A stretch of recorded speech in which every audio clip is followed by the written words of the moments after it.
The laws that were legislated by God and taught by the prophets and imams were done in accordance to the benefits and harms of an individual and society at large. Is the penal code in Islam humane?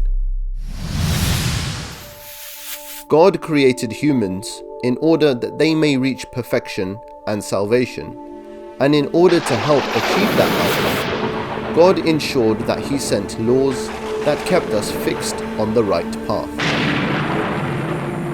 However, simply having a set of laws that does not include a penal code would be insufficient in achieving its objectives and would in some regard be pointless.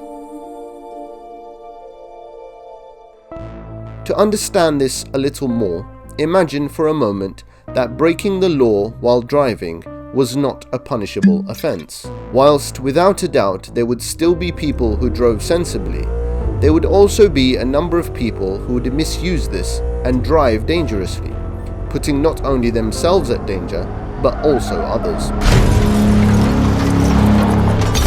In such a scenario, not only would this simple act of driving from one place to another become risky, but society itself would be put in danger. From here we can see that a code of law is incomplete unless it is accompanied with a penal code, and the existence of a penal code is not something exclusive to Islam, but rather a necessary component in any functioning society.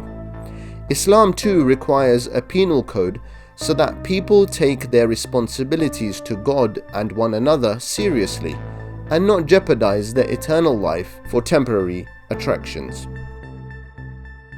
Having looked at the necessity behind a penal code, a question that gets asked, especially in today's day and age, is whether the Islamic penal code can be considered to be humane. To respond to this common misconception, we need to consider some of the following points.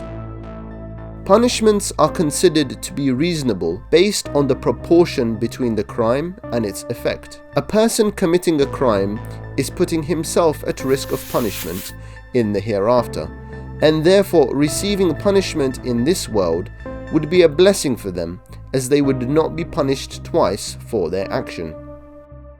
The evidence required for a crime to be punished was set so high to act more as a deterrent.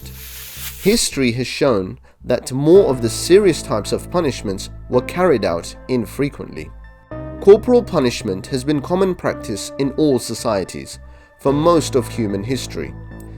It has been argued by some historians that the notion of putting people in prison for years and years is more humane than momentary pain is a cultural fiction.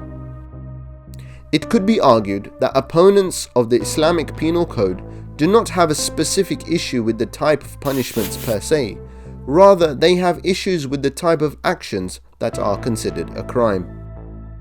Finally, implementing these laws requires strict conditions and are not applicable for those living in non-Islamic governments.